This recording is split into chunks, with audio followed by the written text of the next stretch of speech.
জোহরের নামাজের সময় আসন্ন, এই জন্য সবাই একটু স্লোগান বন্ধ করে দুটি কথা সংক্ষেপে শুনবেন ইনশাআল্লাহ। তার আগে একটু নড়ে চড়ে উঠি। লিল্লাহি তাকবীর, লিল্লাহি তাকবীর। 11 দলীয় নির্বাচনী ঐক্যবদ্ধ বাংলাদেশ আগামী নির্বাচনকে সামনে রেখে আজকের এই নির্বাচনী জনসভার সম্মানিত সভাপতি, 11 দলের কেন্দ্রীয় এবং স্থানীয় নেতৃবৃন্দ, শহীদ পরিবারের সদস্যবৃন্দ, জুলাই যোদ্ধাবৃন্দ এবং প্রিয় কক্সবাজারের ভাই ও বোনেরা, সাংবাদিক বন্ধুগণ, প্রশাসনিক দায়িত্বে নিয়োজিত সদস্যবৃন্দ, আমি মহান আল্লাহ তাআলার শুকরিয়া আদায় করছি। জুলাই বিপ্লবের পর এটি দ্বিতীয়বার আমার কক্সবাজারে আসা, আলহামদুলিল্লাহ। যখন আসি তখন নির্বাচনের দিনক্ষণ ঠিক হয়নি, এখন দিনক্ষণ ঠিক হয়েছে এবং ঘনিয়ে এসেছে। এবারকার নির্বাচন, আমার আগে ফরহাদ বলে গেছে, এটা 8 সাল, 14 সাল, 18 সাল, 24 সালের নির্বাচন নয়। এই নির্বাচন হচ্ছে জাতির দিক পরিবর্তনের নির্বাচন। এই নির্বাচন হচ্ছে জুলাইয়ের বীরদের প্রত্যাশা পূরণের নির্বাচন। এই নির্বাচন হচ্ছে মা বোনদের জন্য একটা নিরাপদ বাংলাদেশ গড়ার নির্বাচন। এই নির্বাচন হচ্ছে শিশুর স্বপ্নে মেলে ধরার নির্বাচন। এই নির্বাচন হচ্ছে পচা গুণে ধরা 54 বছরের যেই রাজনীতি দফায় দফায় ফেসিবাদের জন্ম দিয়েছে, সেই রাজনীতিকে বিদায় জানানোর, লাল কার্ড দেখানোর নির্বাচন। ইনশাআল্লাহ 12 তারিখ এদেশের আপামর জনগণ লাল কার্ড দেখাবে ইনশাআল্লাহ।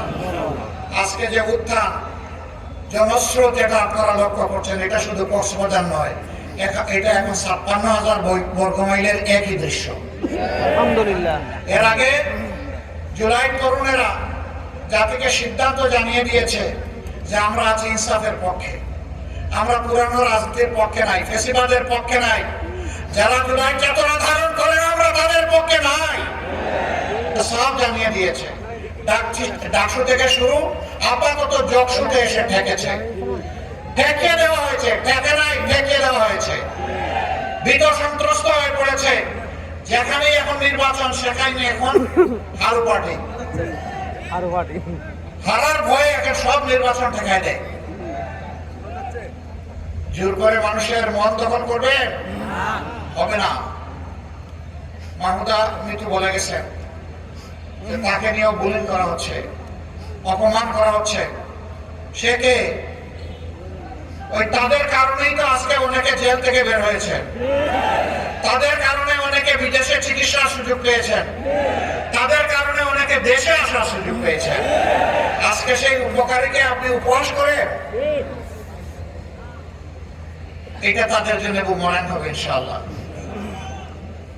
আমরা এই মৃতদেরকে কথা দিচ্ছি, ইনশাআল্লাহ 13 তারিখ থেকে নতুন একটি বাংলাদেশ জনগণ পাবে। সেদিন আমাদের মায়েদেরকে আমাদের মাথার উপরে তুলে মর্যাদা দেব ইনশাআল্লাহ।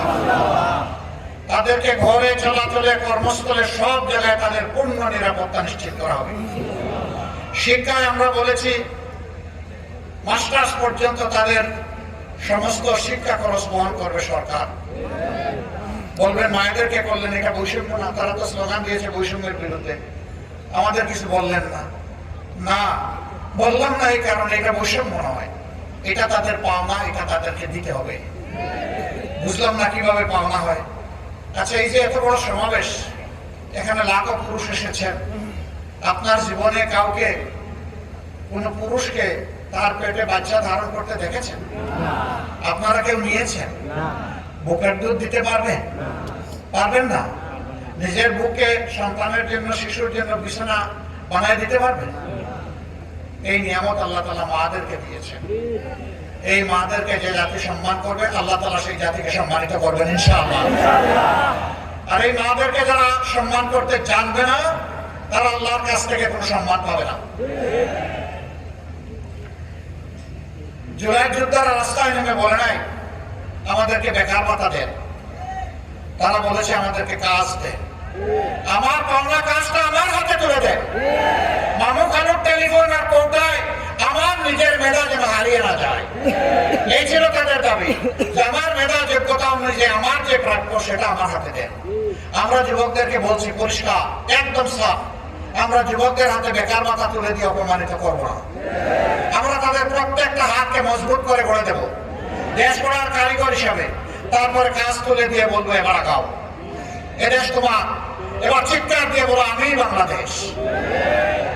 সেই বাংলাদেশের গর্বিত নাগরিক বানাতে চাই যুব সমাজকে।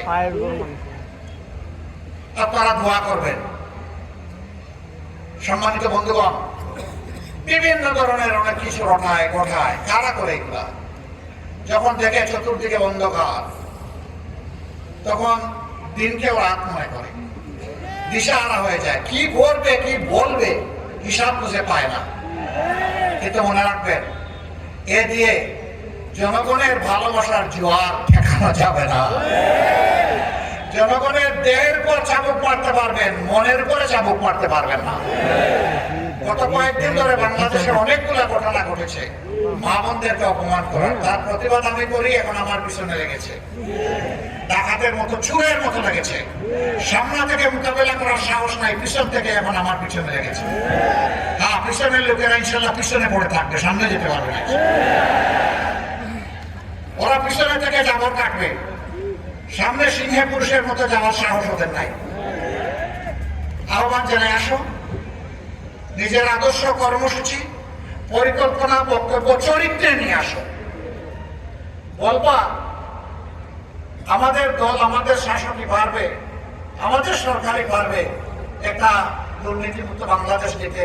অবশ্যই কেউ বলে নাই, কেউ কেউ বলেছেন ত্রুটি চেপে ধরতে, বগলের তলের ঋণ খেলাপি, আর আপনি দিবেন বাংলাদেশ দুর্নীতিমুক্ত করে। পেছায়ও আসবে এই কথা শুনে। সম্মানিত ভাইয়েরা, জনগণ চালাকি সবার বুঝে, জনগণকে কেউ যেন বোকা না। এখন রটাচ্ছে কোন আমলের কোন কর্মচারীকে নিয়োগ দেওয়া হয়েছে। 11 দল যদি ক্ষমতায় আসে জামাতের নেতৃত্বে, এদের সবাইকে বাদ দিয়ে দেবে। আমাদের অঙ্গীকার ইনসাফ কায়েম করা। যেদিন থেকে নতুন বাংলাদেশের জন্ম হবে সেদিন থেকে বাংলাদেশকে নতুন ভাবে ঢেলে সাজানো হবে ইনশাআল্লাহ। এই বাংলাদেশ উন্নত হবে, rather it will go forward ইনশাআল্লাহ। আমরা পিছনের দিকে তাকাবো না, আমরা সামনের দিকে এগিয়ে যাব।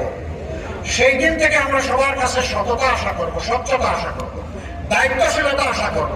আমরা চাই না সরকারের কোনো অফিস কোনো দলের ঠিকানা হোক, এটা আমরা চাই না। সরকারের অথবা প্রজাতন্ত্রের যারা কর্মকর্তা কর্মচারী হবে তারা হবে জনগণের, তারা কোনো দলের হবে না, সেটাই আমরা চাইব।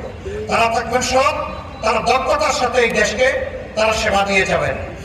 তখন যদি কেউ ব্যর্থ হয় অবশ্যই তার বিরুদ্ধে পদক্ষেপ নেওয়া হবে। আমরা সুযোগ দেব।